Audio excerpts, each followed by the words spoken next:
জনগণ তাদেরকে কি পরিচয় চিনে? গুপ্ত পরিচয় চিনে, গুপ্ত পরিচয়। লন্ডন থেকে নেতা তারেক রহমান এসে গুপ্ত শব্দ ব্যবহার করছে। এই গুপ্ত শব্দ রাজাকারের চেয়েও শক্তিশালী শব্দ হয়ে উঠবে ইনশাআল্লাহ। চট্টগ্রামের ছাত্রদল কি কথা বলেছে? গুপ্ত বলেছে। চট্টগ্রাম সিটি কলেজে ছাত্রদল শিবির সংঘর্ষের ঘটনায় ছাত্রদলের সভাপতি রাকিবুল ইসলাম রাকিবকে গ্রেফতার করেছে পুলিশ। দুই শব্দ গুপ্ত, সংসদে গুপ্ত, দেয়ালে গুপ্ত, প্রধানমন্ত্রীর মুখেও ছিল গুপ্ত। বাংলাদেশের রাজনীতিতে হঠাৎ করেই নতুন এই শব্দের উত্থান, আবিধানিকভাবে যার অর্থ গোপন বা লুকানো, সেই শব্দই এখন রাজনৈতিক অভিধানের রীতিমতো তুমুল আলোচনার কেন্দ্রবিন্দু। শুধু আলোচনায় নয়, সংঘর্ষেরও কেন্দ্রবিন্দু। হঠাৎ গুপ্ত ইস্যুতে উত্তপ্ত পুরো দেশ। মুখোমুখি অবস্থান নিয়েছে বাংলাদেশ জাতীয়তাবাদী ছাত্রদল ও ইসলামী ছাত্র শিবিরের নেতাকর্মীরা। রাতে দুই সংগঠনের পাল্টাপাল্টি বিক্ষোভ ও স্লোগানে ভারী হয়ে ওঠে ক্যাম্পাস এলাকা। দেশের জন্য আপনি কাজ করবেন, দিন শেষে আপনাকে হত্যা করা হবে, আর আপনার হত্যার বিচারের জন্য আপনার পরিবার দাঁড়ে দাঁড়ে ঘুরবে। আমরা তো মরে গেছি 5 আগস্টে, নতুন করে মরার কিছু নাই। আমরা আর একটা জলের জন্য তৈরি হচ্ছে। আমাদের তো খুব বেশি দাবি না, আমরা তো চাইছি যে আমাদের জুলাই সনদটা দেব। রাজনীতিবিদরা এই ত্যাগের পরে তারা এসে ক্ষমতায় বসছে, অথচ তারাই আমাদের সাথে প্রতারণা করছে। আমি শহীদ সোহেলানার ভাই বলে গেলাম, এই দেশের জন্য কাজ করা বোকামি। এই দেশের জন্য আপনি কাজ করবেন, দিন শেষে আপনাকে হত্যা করা হবে, আর আপনার হত্যার বিচারের জন্য আপনার পরিবার দাঁড়ে দাঁড়ে ঘুরবে। তার জ্বলন্ত প্রমাণ আমরা দীর্ঘ 1.5 বছর পর নিজের ভাইয়ের ডিএনএ টেস্টের মাধ্যমে হাড্ডি পেয়েছি, আজও পাইনি ভাইয়ের হত্যার বিচার। বাংলাদেশকে যারা নিজেদের শরীরের রক্ত জড়িয়ে এবং নিজেদের শরীরের ঘাম জড়িয়ে এদেশকে স্বাধীন করেছে, তাদের সহযোগিতা হোক আর না হোক, এদেশের ক্ষমতায় থাকা নেতাকর্মীদের কোটি কোটি টাকা ঠিকই সহযোগিতা হয়ে যাচ্ছে। এবং এদেশকে যারা নিজেদের জীবন বিলিয়ে দিয়ে এদেশকে স্বাধীন করেছে, তাদের ইনসাফ হোক আর না হোক, বাংলাদেশের রাজনীতির ভিতরে বাংলাদেশের বিরুদ্ধে ষড়যন্ত্র ঠিকই হয়ে যাচ্ছে। যেই কারণে এদেশের সাধারণ জনগণ কঠোরভাবে ভেবে নিয়েছেন তারা সর্বস্তরের জনগণ নিয়ে আবারও রাজপথে ঝাঁপিয়ে পড়বে। আর এর কারণ হচ্ছে তাদের অভিযোগ একটাই, এই বিএনপির স্বরাষ্ট্রমন্ত্রী সালাউদ্দিন আহমেদ তিনি ভারতে গুপ্ত ছিলেন। এমনকি বিএনপির ধর্মমন্ত্রী তিনিও সৌদি আরবে গুপ্ত ছিলেন। এমনকি বিএনপির নেতা প্রধানমন্ত্রী তারেক রহমান তিনিও লন্ডনে গুপ্ত ছিলেন। অথচ তারা সকলে মিলে উড়ে এসে বাংলাদেশের ক্ষমতায় বসে এবার জামায়াত দল ও ছাত্র শিবিরদেরকে গুপ্ত বলে আখ্যায়িত করছে। এবং শুধু তাই না, ছাত্র যুব দলকে এই জামায়াত ও ছাত্র শিবির দলের পিছনে লাগিয়ে দিয়েছে। এবং এই কারণেই ছাত্র যুব দলের নেতাকর্মীরা মিলে এই জামায়াত শিবির ও ডাকসু নেতা সাদিক কায়েমের উপর ভয়ঙ্করভাবে হামলা করে ইতিমধ্যেই হাত নাতে ধরা পড়েছে, এবং যেই কারণেই তাদের সর্বোচ্চ শাস্তি হতে যাচ্ছে। দর্শক, সেই বিষয়ে দেখেছেন ভিডিওর শুরুতে কিছু অংশ শিরোনাম, এবার দেখবেন সম্পূর্ণ ভিডিওর বিস্তারিত। দর্শক, এই বিষয়টা দেখার পূর্বে আপনাদের কাছে একটা অনুরোধ করব, আমাদের চ্যানেলে যারা নতুন আসছেন সাবস্ক্রাইব করে পাশে থাকা বেল আইকনটি বাজিয়ে দেবেন।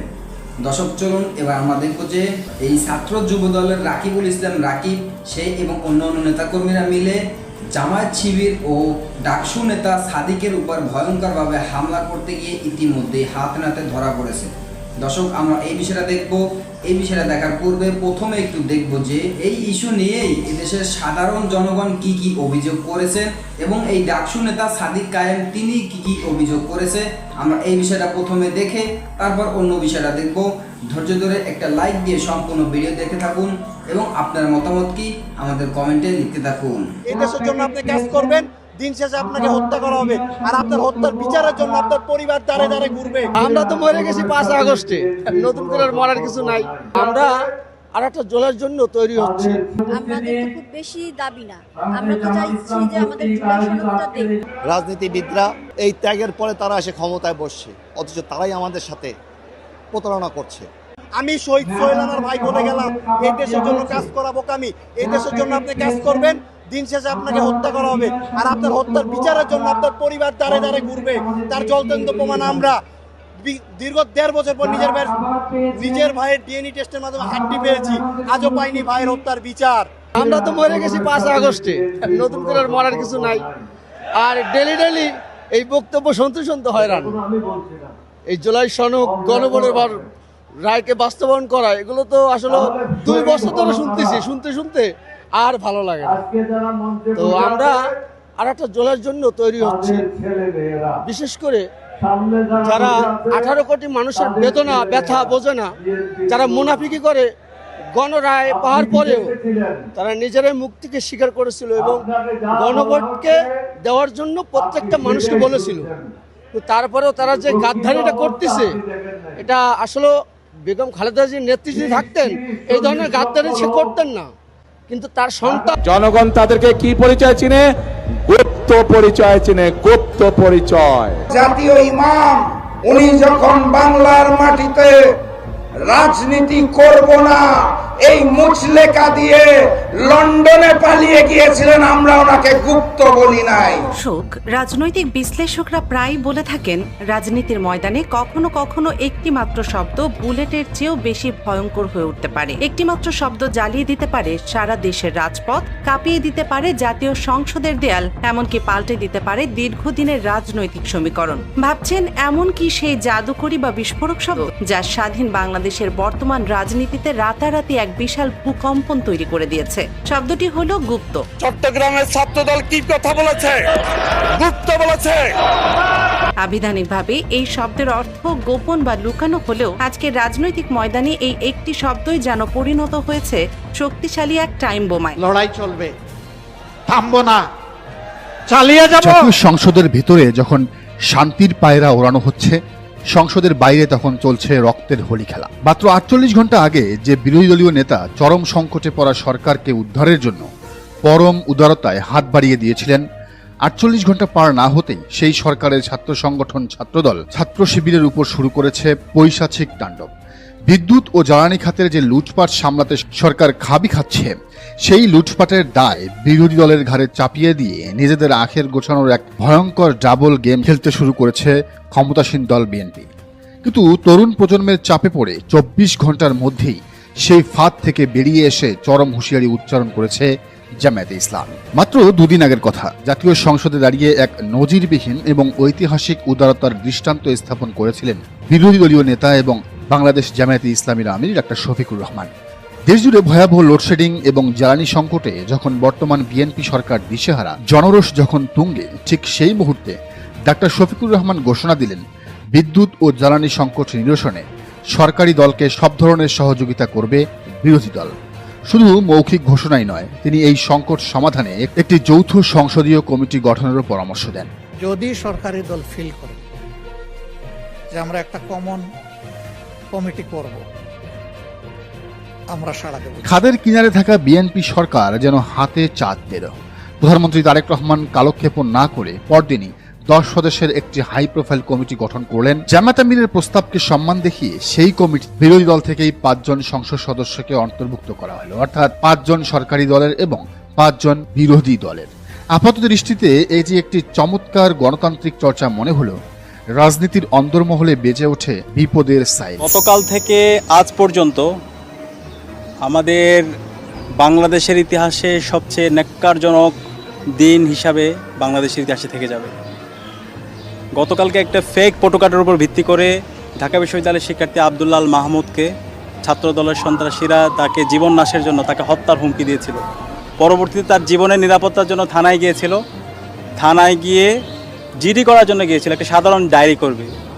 কিন্তু আমরা দেখতে পেয়েছি সে যখন থানায় গিয়েছে, ওই সময়ে থানার মধ্যে ছাত্রদলের, বিশ্ববিদ্যালয়ের সন্ত্রাসীরা এবং বহিরাগত সন্ত্রাসীরা আব্দুল্লাহ আল মাহমুদ এবং তার সাথে যারা ছিল তাদের সবার উপর বর্বরচিত হামলা করে। পরবর্তীতে আমাদের ডাকসুর পক্ষ থেকে মুসাদ্দিক, জোবায়ের সহ একটা প্রতিনিধি যায়। তাদেরকে শাহবাগ থানার গেট থেকে ওসির রুম পর্যন্ত মারতে এবং তাদেরকে বেদরক পিটাতে তাদেরকে রুম পর্যন্ত নিয়ে যায়। এবং পুরো এই যে হামলা, সে হামলা আমরা দেখতে পেয়েছি বিশ্ববিদ্যালয় ছাত্রদলের সভাপতি সাহস এবং বিভিন্ন পর্যায়ে তাদের নেতৃবৃন্দকে আমরা দেখতে পেয়েছি, বহিরাগত নেতৃবৃন্দকে দেখতে পেয়েছি। এবং গতকালকে সারা রাত ধরে আমরা দেখতে পেয়েছি এবং পুরো ঘটনা জুড়ে একটা ফেক ফটোকার্ড নিয়ে তারা সারা দেশে একটা ক্যাম্পাসগুলোতে একটা সহিংসতার মাধ্যমে আধিপত্য বিস্তার করা। যখন এই ঘটনা নিয়ে আলাপ হচ্ছিল, তখন বাংলাদেশের যত প্রমিনেন্ট ফ্যাক্ট চেক প্রতিষ্ঠান আছে, সেই ফ্যাক্ট চেক প্রতিষ্ঠানগুলো তারা বারবার বলছিল এটা একটা রিউমার, একটা গুজব। এই পোস্ট আব্দুল আল মাহমুদ দেয়নি, কিন্তু এই রিওমারের পরও তারা এই ঘটনাকে কেন্দ্র করে ক্যাম্পাসের মধ্যে দখলদারিত্ব প্রতিষ্ঠা করার জন্য কালকে এই ঘটনাটা তারা ঘটিয়েছে। যখন এই ঘটনাটা হচ্ছিল আমরা তখন বিশ্ববিদ্যালয়ের ভিসি, প্রভিসি, প্রক্টর এবং দায়িত্বশীল পর্যায়ে যারা আছে সবাইকে আমরা ফোন দিয়েছিলাম। আমরা দেখতে পেয়েছি তারা এই হামলায় তো তারা এই হামলা বন্ধ করবে তো দূরের কথা, আমাদের কাছে মনে হচ্ছে তারা এই হামলা সহযোগী ছিল। একই সাথে আমরা প্রশাসনের সাথে কথা বলেছিলাম, প্রশাসনের পুলিশের উচ্চপদস্থ যারা আছে তাদেরকে ফোন দিয়েছিলাম, সরকারের উচ্চপদস্থ যারা আছে তাদেরকে ফোন দিয়েছিলাম, কিন্তু আমাদের কাছে মনে হয়েছে গতকালকে যে হামলা হয়েছে থানায় শিক্ষার্থীদের উপর যেভাবে নৃশংস হামলা, এই হামলায় পুলিশ, ছাত্রদল, প্রশাসন, বিশ্ববিদ্যালয় প্রশাসন সবাই একাকার হয়ে গতকালকে এই নৃশংস হামলা। দর্শক, এদেশের যখন দীর্ঘ 16 থেকে 17 বছর ধরে আওয়ামী লীগের নেতাকর্মী এবং ফ্যাসিস্ট শেখ হাসিনা তিনি এদেশের উপর অন্যায় অত্যাচার করেছিল, তখন কিন্তু এদেশে বর্তমানে যেই সব নেতাকর্মীরা ক্ষমতায় আছে তাদের কিন্তু কোনো অস্তিত্বই ছিল না, কারণ তারা দেশ ছেড়ে অন্য অন্য দেশে তারাই কিন্তু গুপ্ত ছিল। অথচ তারাই কিন্তু এখন অন্য অন্য দেশ থেকে উড়ে এসে আমাদের দেশের ক্ষমতার গদিতে বসে এবার এদেশে যারা জুলাই যোদ্ধা ছিল তাদেরকেই গুপ্ত বলে আখ্যায়িত করছে, এবং এদেশে যারা বর্তমানে ক্ষমতায় আছে তারাই কিন্তু স্কুলে এবং কলেজে, ক্যাম্পে চাঁদাবাজি করে যাচ্ছে একের পর এক। অথচ এই চাঁদাবাজি নিয়েই সরকার এবং আইন প্রশাসন কোনো অ্যাকশন নিচ্ছে না। তবে এবার আমরা দেখতে পাচ্ছি যে এদেশের সাধারণ জনগণ এবং এনসিপি এবং জামায়াত ও ছাত্র শিবির দল মিলে উঠে পড়ে লেগেছে। তবে এটাই নিশ্চিত এবার যা হবে ভয়ঙ্কর পরিণত হবে। দর্শক, আজকের ভিডিও এ পর্যন্ত। নতুন কোনো ভিডিওতে কথা হবে নতুন কোনো বিষয় নিয়ে। ততক্ষণ ভালো থাকবেন, সাথে থাকবেন। আসসালামু আলাইকুম, আল্লাহ হাফেজ।